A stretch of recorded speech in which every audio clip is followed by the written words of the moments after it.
Welcome to the XY Advisor Podcast, a global community of financial advisors sharing and learning with one another to drive the positive evolution of financial advice. To get involved, go to xyadvisor.com or simply download the XY Advisor app.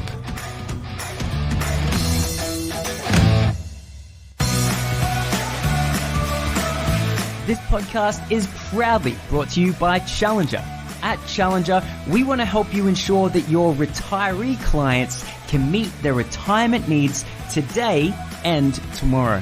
To access thought leadership, insights, and tips on retirement planning for your clients, head on over to challenger.com.au/XY.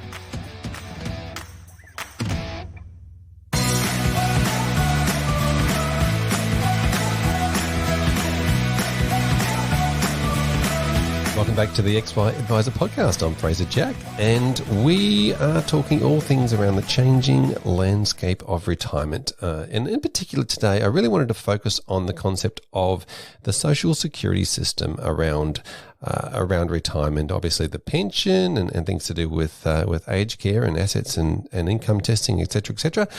So, who better to chat to than Sheena Stow-Smith? Welcome. Thank you. Thank you very much for having me. Now, do you want to give the listeners a quick overview of you and why I want to talk to you about the Centrelink? Oh, well, lots of people would say that I know a little bit about Centrelink. I think my background and I think eagerness, if that's the right word, I don't know, many people use that to describe Centrelink or the social security system. I don't think anybody describes the social security system and dealing with Centrelink as eagerness. I think you might be the only one in the country. Oh, well, let's get some passion into it, I think. Or some realism, I think, into it. I think it came from, I was an advisor myself. So I sat in front of many clients that struggled with their age pension and their understanding of, what they were receiving, why they were receiving it, plus other benefits and things like that. So what they were eligible for, started way back when, something like 16 years ago, I think, as a receptionist and worked my way. Before we go that, I just want to also mention that you spend all of your days talking to people and dealing with Centrelink. Yes.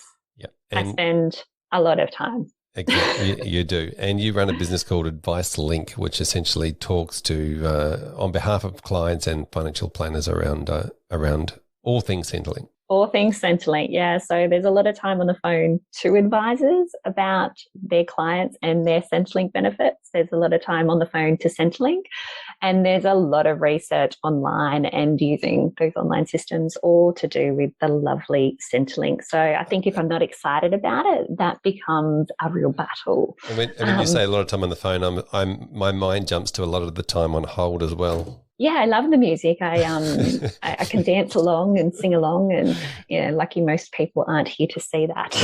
You'd have the whole music soundtrack down pat by now, I'd imagine. Yeah, and I think all that kind of came around because, obviously speaking to clients about their Centrelink struggles, but also my nan and pop, they had their own struggles with Centrelink, and being a financial planner, seeing some planners do this really, really well. Others, trying to, but not being a core focus of their business for obvious reasons. And then others just understanding that there's time on the phone and they don't like that music, that they didn't want to tackle it. So, my nan and pop came to me with their own problems and obviously some knowledge behind what Centrelink benefits they should be receiving, how it all worked, just kind of gave me the confidence and the ability to work with them on that. My nan's a smart woman. She was a teacher, which is, and she always worked even through having all her kids.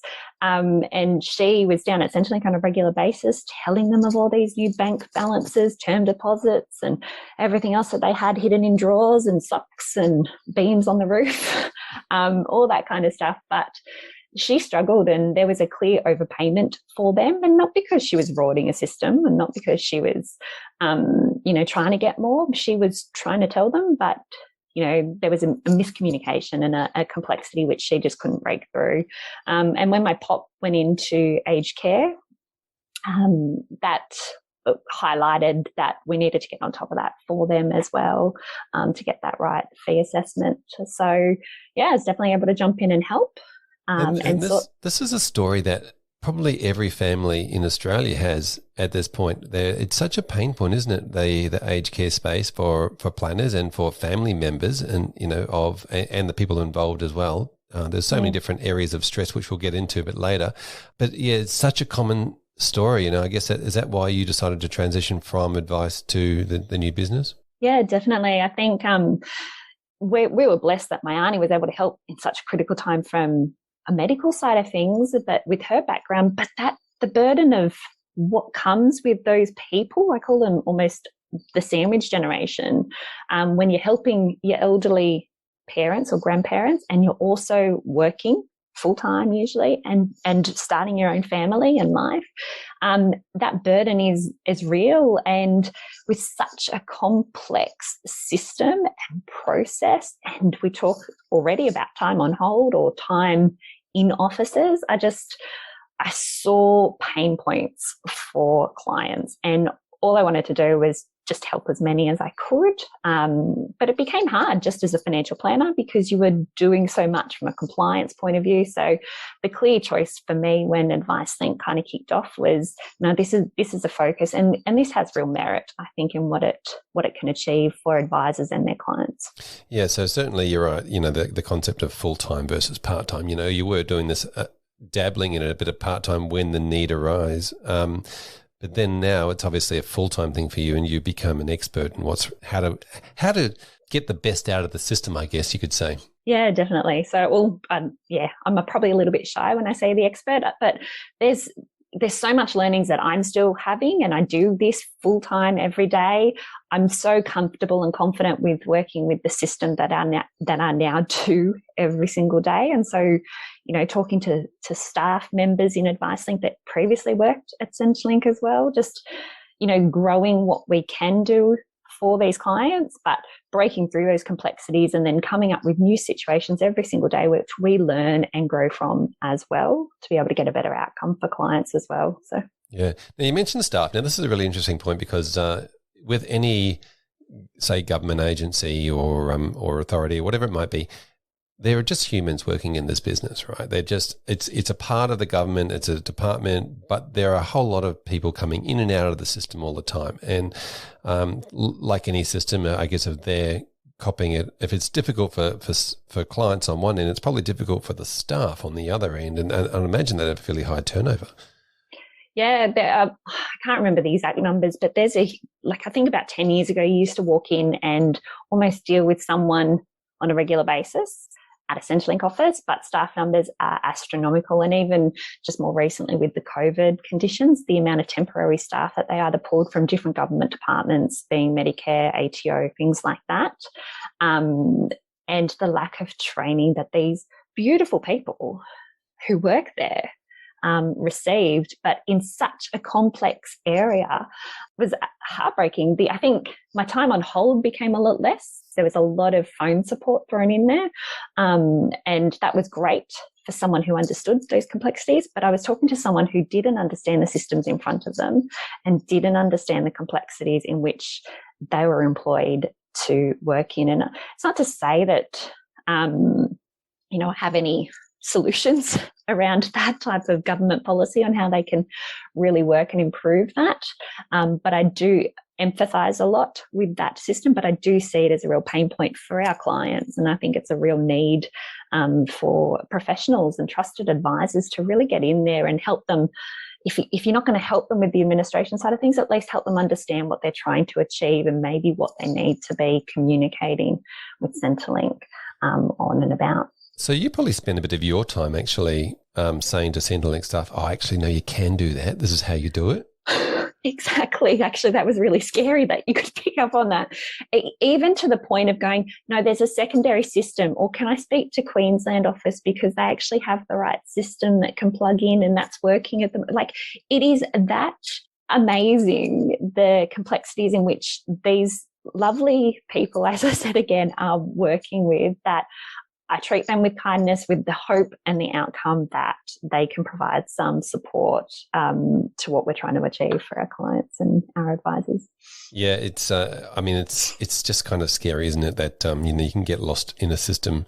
That's designed and there to help people. And it is not helping people in a way where, and I guess it's quite confrontational in many ways, and some of the staff there could even be coming in from a negative aspect because it's been confrontational, or they're working with somebody who might be trying to rot the system over here, and then they're trying to work with somebody who's in a positive mindset or trying to help the system, and they don't quite know, so they get prejudged on those sorts of things. Do you ever see that? Yeah, definitely. I'm like, if you think about who Centrelink are trying to help, it's not just our retirees.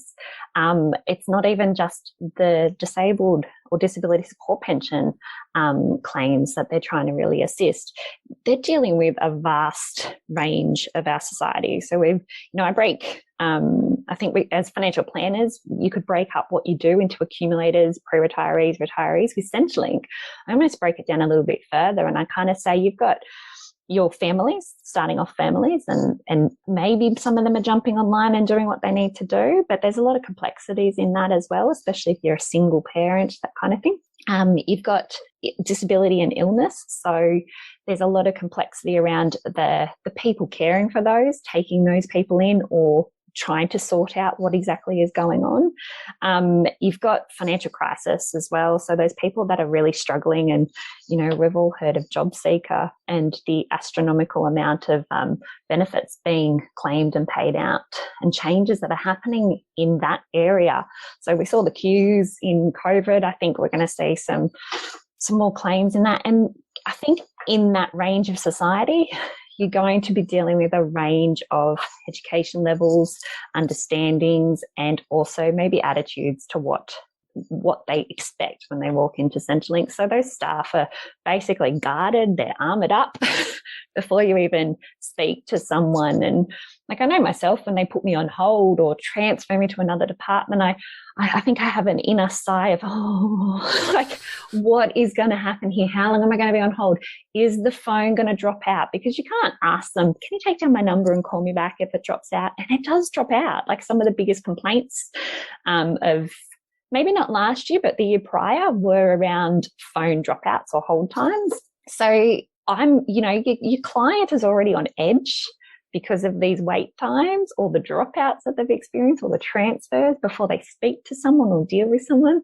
Then they're dealing with someone who's armoured up, guarded, ready to tackle the worst of their situation. And yeah, it's not a gig. I'd rather be on my side of the phone than their side of the phone. So yeah, I definitely have, it's not a perfect system, but it's trying. No, exactly right. And you do feel for these people who are put in a situation where the system might be difficult, and then they're just human beings with lives to live and, families to feed, being with not quite enough training and the people around them who, you're right, they're sitting in a room full of armoured up people, so they're going to walk in and they're going to be armoured up to start with. And I don't know what the answer to that one is, but it's certainly worth keeping in mind if you're ever trying to have a conversation with a Centrelink person. That's right. Start with a bit of honey rather than with a smile. That comes from my reception days. You pick up the phone. If I'm smiling, even if I don't feel like smiling, it's going to come through, and hopefully you get a little bit of reciprocation, I think. Yeah, exactly right. Some good learnings and good things to take through with you. So yeah, that's really interesting. The staff, the knowledge, and the attitude, and obviously the turnover is big in that space. So finding the right staff, finding the right system, which I guess is where you come into it. You mentioned some of the pains around complexity. We keep saying the complexity word, the fact that there is a lot of complexity, and that creates complaints and a little bit of fear, even in a lot of ways. Yeah, I think so. I think just even walking into Centrelink, I don't think, some people just don't want to do it. Some people don't want to claim for Centrelink at all. I actually think that comes out of where it was born from. Like, the whole age pension in general was, don't quote me on my numbers, but something like 1905. It started in New South Wales as something that provided support to people in poverty, to poor people. So that is misconception number one that I think is always going to be attached to social securities and services in those types of areas.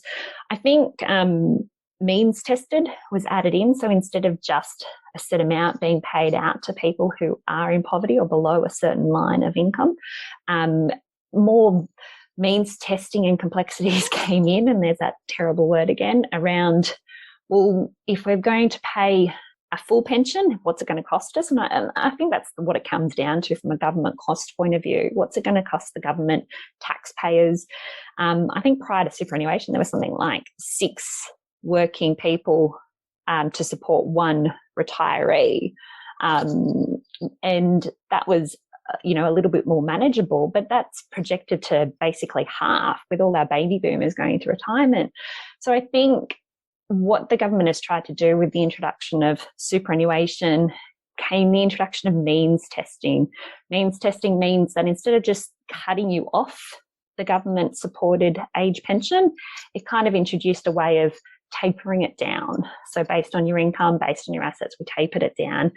Inside that, it's, well, what assets are included? Is it your superannuation? Is it your home? Do we count them? Where are you allowed to give your money away? Those added, I've got no other word but complexities.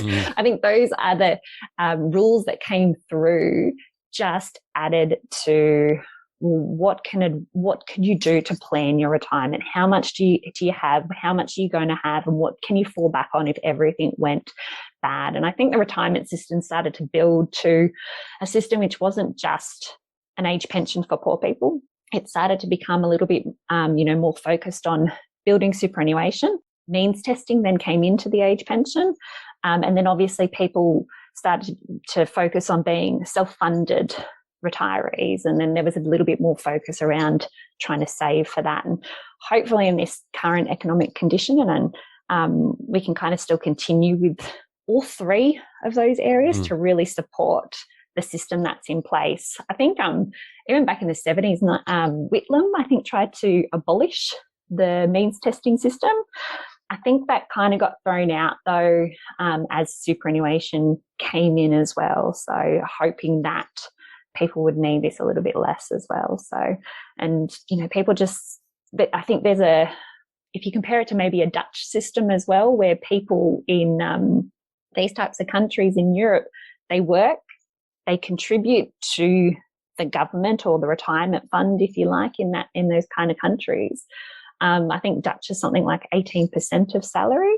And then there's this guarantee, or there's this expectancy that they're going to have a lifetime income from the government, and it's managed by the government, which provides them some support in their retirement. I think our system allows for a little bit more flexibility though, with our superannuation system, which allows access to funding, and then a fallback position being the age pension. And hopefully we don't all need to rely on the age pension, but we want to be able to know what's there and what's available to us if we've been in the society, and hopefully. Yeah. So it's kind of like the system where the government manages the money for you, and you just hope. You have to put a lot of trust in the government, and obviously people have varying levels of trust in governments. So it probably puts a little bit more trust in the system to have our superannuation system in place, and so probably puts people's engagement with their superannuation a little bit more as well. Now, we talked about attitudes, and you sort of mentioned on the concept of the poor. The attitude of Centrelink or Social Security being for the poor when it first started, and people that were retired and maybe entering aged care now, that's probably their attitude towards how that was in place. But we've also got the attitude of sort of the entitlement attitude around, I paid my taxes, I want to get my money, and then we've also got the attitude around things like, I want to take advantage of the system. I want to, do everything I can without putting any pressure on the system, because it's it's going to be my kids and grandkids that are paying that back. And my mum's a prime example of that as well. Like, not that my mum's a teacher, in her career, and she's retired now. And when she retired, she was very unclear about what she was entitled to. And, straight away, Sheena, what can I get? Because at some stage in her retirement planning, she sat down, and the age pension was very much a possibility for her, but her situation changed, where it's not anymore, which is, a great position for her to be in, but telling her, no, you're not entitled to anything, but you can get the Commonwealth Seniors Health Card, which I think is a really important point. And a lot of our over age pension age people are actually missing out on. So it's one to keep in mind. But I think her entitlement mentality was, well, what do you mean I can't get it up? She lives at Wangi on, Lake Macquarie, and she sees all her friends with maybe a boat or this, that, but they get the age pension. Why don't I? And, it's your mum, you're a saver. You've accumulated this wealth, and she's my hero. Like, I'm so proud of what my mum's able to achieve, from very, simple beginnings, if you like. And that's fantastic. But you're a self-funded retiree. You're not entitled to this. But wait, so if I spend more on these, she gets a holiday, she gets lots of lovely things. Actually, that's probably her biggest point of agony at the moment with COVID. But she's able to spend money as she wishes because she saved for it. But this lack of age pension was a big realization for her. And I think, like many, so it's this comparison. Yeah, you got to love the benchmarking conversations where people start comparing themselves to other people. But it's interesting, isn't it? Just the word entitlement or entitled. It's kind of maybe we need to work on the language as planners and financial advisors. Might need to work on the language and talk about, like you just said there, how lucky she is to be able to not need this rather than not being entitled. Yeah, I tell my mum all the time, if that's your biggest problem right now, mum, you are sitting pretty. She's an avid photographer. She loves to travel. She's got a beautiful now husband, and I'm just really proud about what she's been able to achieve because she has this savings mentality as well. Because she's moved on from a generation where I work, I pay taxes, I struggle through my life to be able to afford these expenses. But now now people are with superannuation, I think, the big introduction of that, and this seeking financial advice as well, and thinking about strategies has empowered you to really change this reliance or entitlement on this system, which I actually think will be around for a really long time. At some point I thought, 10 years ago when I first started off in the industry, I thought I'm never going to get the age pension. This is not going to be a thing. But I think the government can afford to have this around for a really long time. But I think it's great. It's people like my mum, they're the reasons why we can keep having this around and really benefiting and lifting people that, are that mid to lower financial status that really need it, and also providing support in other areas. So your Commonwealth Seniors Healthcare Card is a classic example where it's not just about paying you an age pension to supplement your income, but what medical support can we give you? What, when you get a bit older, if you want to stay in your home, mum, in which she adamantly does, what other support can we get you and now afford as a government for you to stay in your home, for you to be able to get your lawns mowed, or if you need a lift or something along those lines, what other support can we now fund for your retirement, for your at-home care, given that you are now a saver? So I think that's a really hopeful position for the government to kind of move into, and that extends to lots of things like hospitals and disabilities and illnesses and tragedies and floods and lots of things that kind of go on that are unexpected. Yeah, exactly. I don't know the numbers exactly, but I think once the people that have been getting superannuation guarantee paid for them for their entire career, once that happens, it's obviously going to create that a little bit of easing up in that middle section you mentioned, that middle zone where people have had a job for most of their life and been paid that superannuation guarantee and actually have a bit of savings there. Now, you mentioned your mum is a saver. Now, this is a really interesting part of the conversation, because when people are savers, that's a habit. For a long period of time, it becomes ingrained in them to be careful and save money. How do they then become spenders and then just turn that around say, no, I'm here to spend the money that I've saved now? Yeah, I think it's, and if you, from a financial planning point of view as well, when we're talking about trying to maximize benefits for clients, it's some people actually sit on that real tipping point. Like, you just want the pensioners card, or, or just want to maximize how much you can actually receive. And it's not by rorting the system, it's by working within it and achieving people's retirement goals. And, when you're an advisor, I think you're always sitting in front of these clients and you're not talking about dollars. You're really talking about dreams and aspirations, and they want to help their children out, and how can they do that to best provide them with this longevity where they want to have this lifestyle. You're not talking to them about, let's go spend your money because this is what it does for you. You're talking to them about how they feel about it, their relationship with money. What does money mean to them, and how does it get them in a position where they are comfortable in spending? So it's often about holidays and experiences and family and passions. And for my mum, like I said, it's what stops her from being on the phone to me, my sister and my brother every day, and it's photography. So yes, trying to get her in that comfort level that this amount of money in these, in this type of quantities, that's good, go for it, because you've got this type of position. And then I think for a lot of people as well, that fallback worst position, knowing that the age pension if I get to this position, and you talk about asset tests and income tests, I've got an age pension of this. This is like my core. This is my baseline. And I think that really does help people have a better relationship with spending once they are transitioning from that working, saving lifestyle to, I get to spend now, so I get to live. Yeah, exactly. And that you mentioned the word transition. It's definitely a transition. Now, let's talk about you mentioned the testing, the income and assets testing. Is that great where it is now, or does it still need refining? I think it needs simplifying. I think, the whole concept of getting rid of it altogether for me, it doesn't sit well either. Like, to think that people could be living in huge houses or giving away so much money to their children just so they can have a large pension because they were savers and they're just passing that wealth on. I don't think that sits well, in my opinion, and this is very much an opinion with me, but I think it does need refining a little bit. And there was talks about whether the home at over a certain amount needs to be capped, and whether they need to consider home values in different states, because we all know that's a little bit different.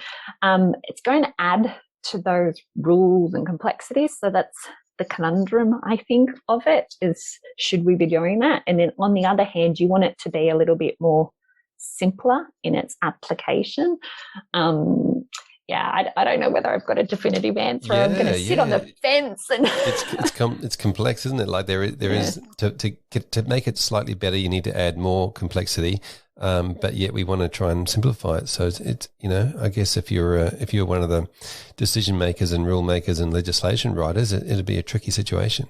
Yeah. And I think what I have seen, which I like coming through, but again, it's probably adding to the complexities. Like, so back in the day, annuities were 100% asset test exempt and income exempt as well. So they've kind of introduced that back in again, where, annuities have a portion of the asset exempt and income and things like that. And I really like that idea, because I think that's part of our retirement system and income system that we're really missing, is this setting people up with that guaranteed fallback position. So, it does add to the complexities, but I like that we're trying to talk to people about setting themselves up with a guaranteed income. And I know as an advisor, you're going to probably be listening to me going, oh, annuities, they're not very sexy, they're not very exciting.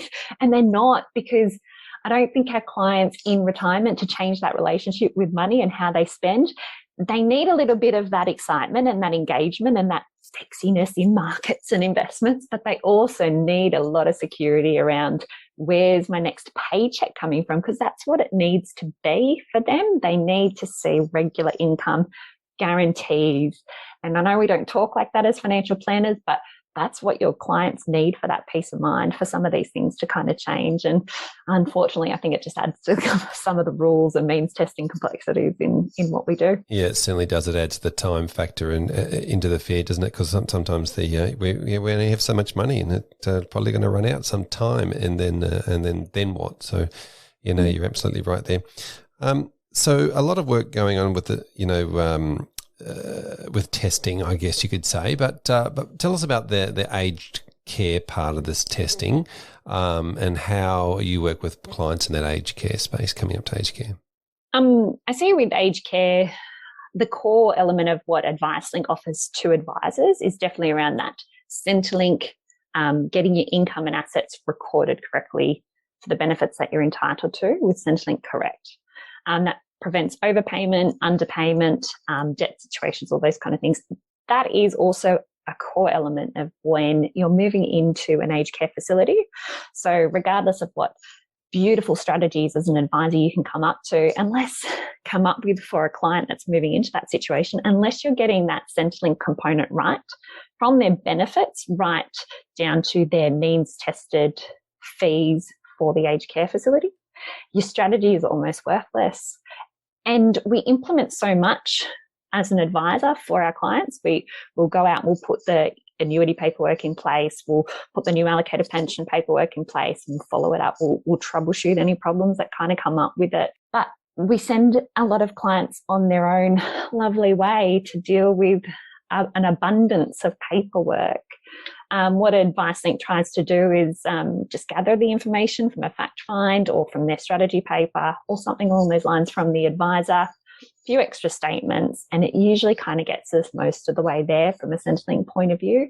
We can complete the paperwork for aged care facilities as well as updating or claiming benefits for Centrelink for those clients on the behalf of those clients, really hopefully bettering that situation for the power of attorney or whoever's in the middle there. And we talked a little bit about this before with that sandwich generation who really often gets stuck as this person assisting an elderly or frail person moving into an aged care facility. It's often the worst time for more paperwork. Yeah, and as you mentioned, it's one of the foundations, isn't it? It's the building blocks upon and that everything else is built on, otherwise the numbers will be wrong.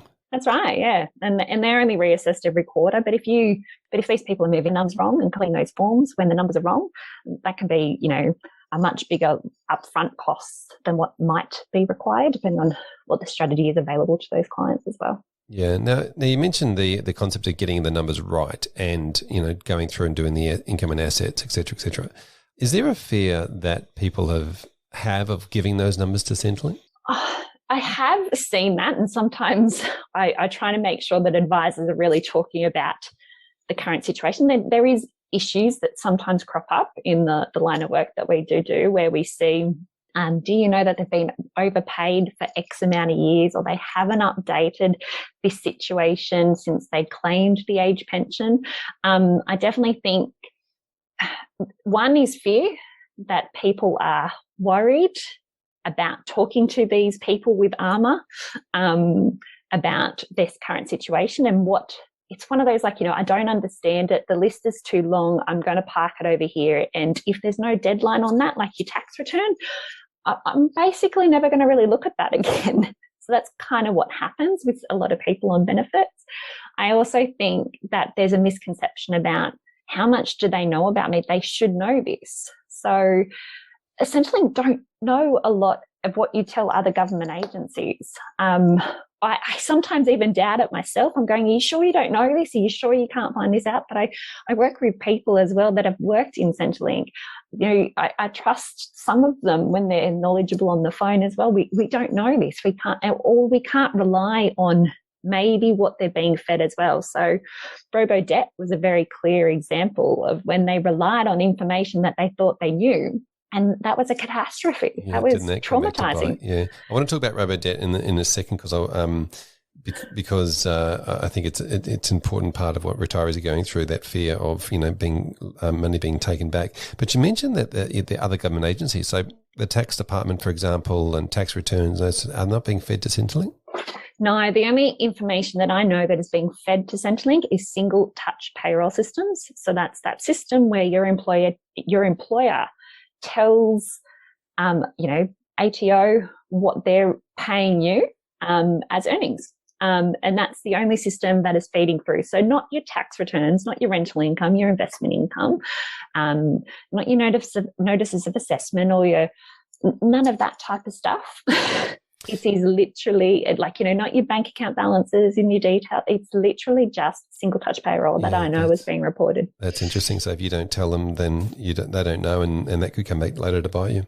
Yeah, I really hope that they start to communicate at least on ID requirements. I mean, at this point, it's the only time we actually ask our clients to go into a Centrelink office. But it seems really, really logical that they should be able to kind of match up driver's license numbers. And it doesn't seem like a far-fetched idea to me, but I think they are actually working on some separate systems in the background. But if financial planners and, police agencies can figure this out, I'm sure they can do this. Yes, more systems. That's what we need. Now let's go with the Robodebt thing, because that's obviously created a lot of, pain for all different parts of the social security, but obviously with retirees as well, being sent letters to say, we've overpaid you, you need to pay us back. Have you seen much of that? Yeah, and I also know that the current debt system is way behind. So they didn't issue debts for the COVID period. They did start to reissue debts, I think it was around November. And I know of clients on our system that have been overpaid. We've informed them, because we've made this update on your behalf. This is a good thing. We've stopped your overpayment. But this is what I think they're going to ask back from you at some point in time. So giving them that real knowledge in power, or power in knowledge, sorry. But I think what we're going to see more of is more debt letters being released, more surprises, more shocks, and less understanding of where it came from, why it's come about, especially if it was made from an update a year ago. I'm going to have to remind these advisors and clients, we told you about this, we told you this was going to happen, and we can always fight these things with Centrelink. But if we understand them and we think, no, that's fair, it's much better situation to be in than being overpaid. I think with Robodebt, I think there was a little bit of unfairness with how far back they were looking, the information that they were using to create these debt letters. With the current lack of debt that they were issuing and this backlog and it's going to be almost the same type of thing where they're going to say, look, back in 2019, they're going to be issuing these letters in 5 years' time. Clients don't understand. They don't tell you why or where it came about or how it was calculated. They just issue it. And it's scary. One letter I did hear about was a single mother who was issued a letter just as she was separating from her husband with very little assets, and she was issued a letter which said that she owed the system $20,000 or something, which was quite scary for her. A quick call actually meant, oh no, we sent that in error. We had you down as a non-resident. She goes, I'm a resident. Oh, well then you don't owe us any money. It's that type of tell me why I have a debt and I can go, oh, this is wrong straight away, rather than waiting on hold, getting my armour up, getting your armour up. Then we lock heads when we kind of collide. So I just, it's tough. It's a tough system. And I think the new Robodebt, like I call it 2.0, where they are using this single touch payroll system to talk to people about this is what you've been paid. And that's changed recently too. It used to be what you earned in a certain period, and now it's what you have been paid in a certain period. But you've got to confirm it. So, I know if there's numbers in front of me and I just click, yeah, okay. I go for it. But, that's also going to create a little bit of, debt, I think, situations in people now realizing, oh, is that correct? Maybe it's good. Maybe they had been overpaid, but it's going to be creating a little bit of a debt situation as well. So how long has this kind of been going on? Yeah, it's interesting. People don't often read the detail in online forms, do they? No, that's it. The terms and conditions that we all just get used to clicking, I agree, without reading them. Yeah. I actually read one app had in their terms and conditions that you'd give away your firstborn son, and they just wanted to see if anyone picked it up. It sounded like really Rumpelstiltskin type stuff to me. And I don't think anyone picked it up ever. And they released this information. And I think I heard it at a talk or something like that. And I'm just thinking, yeah, that'd probably be me. I don't know what. Some of those. I promise with your Centrelink work, people, I'm doing the right I thing. think And some I'm reading. people would go through moments where they quite happily give away their firstborn son to an app provider, and which wouldn't take them. During homeschooling, no problem. Exactly. Now, the main pains people have with contacting Centrelink and the fears that they have, what would you see the main complaints being? Time, lack of knowledge at the other end, and that really is some of the problems. I think when they get, just like the debt situation as well, if they get rejected for a claim, and there was something like 1.19 million claims for job seeker last year, and that's probably before the thick of some of the issues with the current conditions. There is, what's the number? Something like 200,000 rejected. They wouldn't know why they're rejected. They just get a rejection letter. Sometimes it says because you didn't respond to information that we requested, which I think is a lot of the cases. Clients don't know what they're asking and why and how to provide it. I've heard of lots of stuff getting lost in the mail as well. So I think not understanding the time it takes, the lack of communication is the biggest issues. Yeah, it's incredible. And I don't know how you spend all of your day putting out these fires, but my hat goes off to you for doing it. So, and how do you work with planners? So at the moment, our service offering is to really take as much information that we know that they're collecting. We know advisors are the trusted professional in this relationship, and we love that they can build up their service offerings. We know that they've got a huge amount of compliance burdens in front of them. We offer them a service that they can add to their clients. It's not advice. If it's the administration service, we offer them something which they can really profit on and they can really grow their business through. And I think, if you just talk to half of the clients about their Centrelink experiences, they're really willing to pay for this type of service. They're really willing to refer clients in this type of service.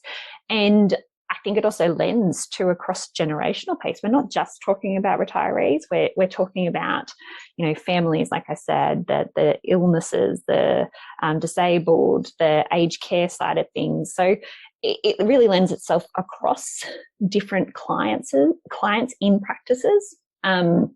So how we work with advisors is really just looking at their client base, identifying who's ideal for this and how do we get this in place, and do we offer it to existing clients? Do we put a campaign out there for growing their business with this type of offering? We help them with how to charge for this service. We work with their staff on, what kind of information are we after as AdviceLink to get to Centrelink to make this really efficient. So we're after a really efficient process, and the outcome is just getting their clients on the right benefit. And it might be less, so it's saving them debt. It might be more, which is fantastic, but getting them on the right benefit or getting them the right aged care fees. So implementing those strategies in that Centrelink space in which advisors have worked really hard to do. So we do the administration, everything from claims to updates. We provide review reports. But we also help with that business planning point as well. Yeah, okay, fantastic. So obviously if people have, specific needs, obviously, which they will do from time to time, but really also around that young family space, sorting that out, really around the retiring, I'm about to retire, I'm pre-retiree space, getting those foundations right, and then also that foundation structure ready for the aged care conversations. Yeah, and I think that'd be the main three. Yeah, and I think like a lot of what you just said then, as well as, giving that advisor the real knowledge behind what they're doing as well. Like I know when I was studying to be an advisor way back, and you touch on Centrelink and you touch on the complexities in that means testing, but I don't think you really dive into some of those fringe benefits where you start to add a lot more value to clients as well. So giving them a real the cheat sheets, the changes, the power pieces, I think that really help them feel confident very quickly in front of clients to talk about this. Yeah, that's really interesting. That gives them a bit of empowerment to have a conversation, but also I see it as the not paying their staff to sit on hold to outsource that to you. Yeah, I think that if you ask your staff what do they want to give up the most if you're offering this type of service, they'll go, yeah, my Centrelink. I don't want to be on hold. I don't like them. I don't like the music like Sheena does. So pass it on. Fair enough too. So tell us about the future of this the social security environment. How do you see it sort of panning out from here? Look, I think how much the government's currently spending on the age pension at the moment compared to other, if you like, OECD countries, it's something like 2.5% at the moment, where most of these kind of countries are spending about 5%. So I actually think this is going to be around for a while. And if you do actually add in what the government spends on tax concessions around superannuation, we get kind of closer to that mark. So maybe that's a bit one-sided. But I really do think that this is not a system that's going away. And you asked me about my opinion if what we should do around means testing and complexities. Look, I don't know, and I actually don't think the complexities are going to go away. The grandfathering is always going to remain. The issues around am I a homeowner or not a homeowner, and because all those types of things, especially for retirees, are consistently changing. So I think the future of age pension, Centrelink benefits, like I said, my mum saved all her life. I think that's going to open us up to what else is out there now. What can we spend more money on as a government in this type of area? I think it's going to continue to grow.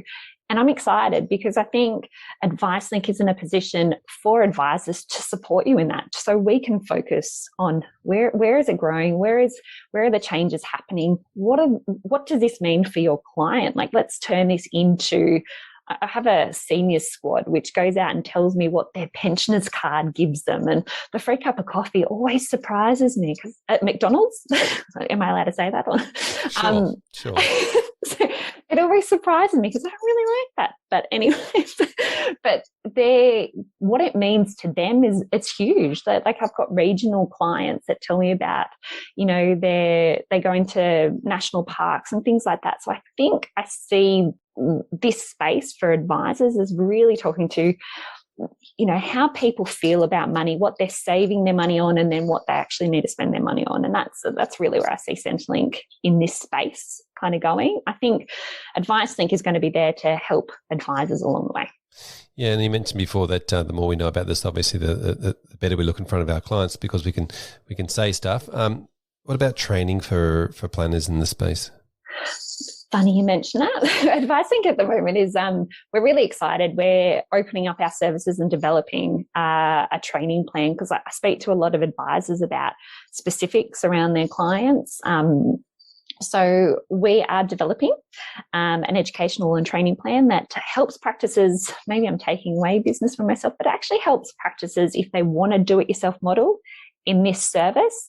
We're going to give you the tools. We're going to give you the education, the scripts, the how to charge for this, and what does this look like? What does this do for your business value as well as your clients, which I'm obviously very passionate about. Otherwise, I don't spend time on hold to Centrelink.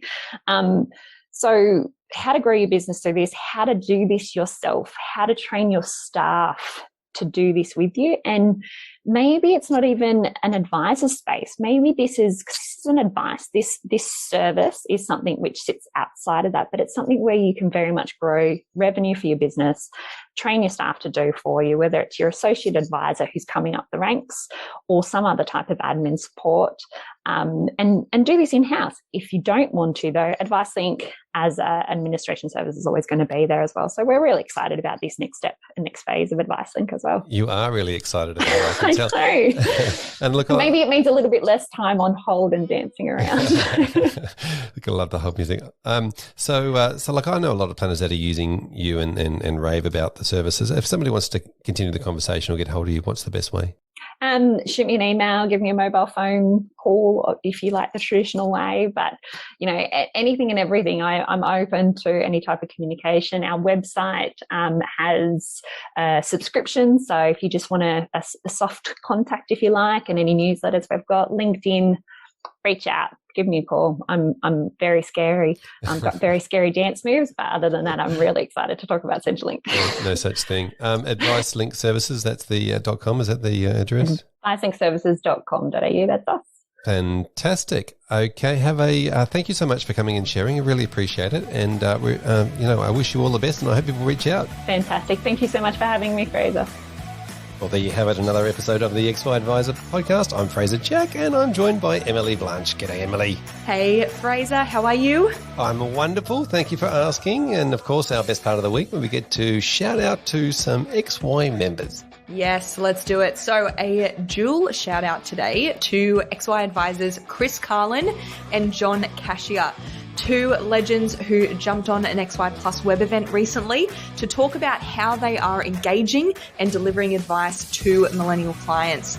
Awesome session, great discussion. Both John and Chris were really open with how they're charging, the fees they're charging, how they're walking new millennial clients through their onboarding and discovery process to becoming a client. John shared some hilarious analogies, and Chris was really open in why he wants to work with nurses and teachers in particular and really help millennials and those that aren't super high net worth. So great conversation. Thank you guys for sharing. Really appreciate it. And that's my shout out for today. Wonderful. Thank you, legends. It's always good to hear some great people doing great things, and especially in the XY Plus area. So if people want to get access to their web events, check out XY Plus.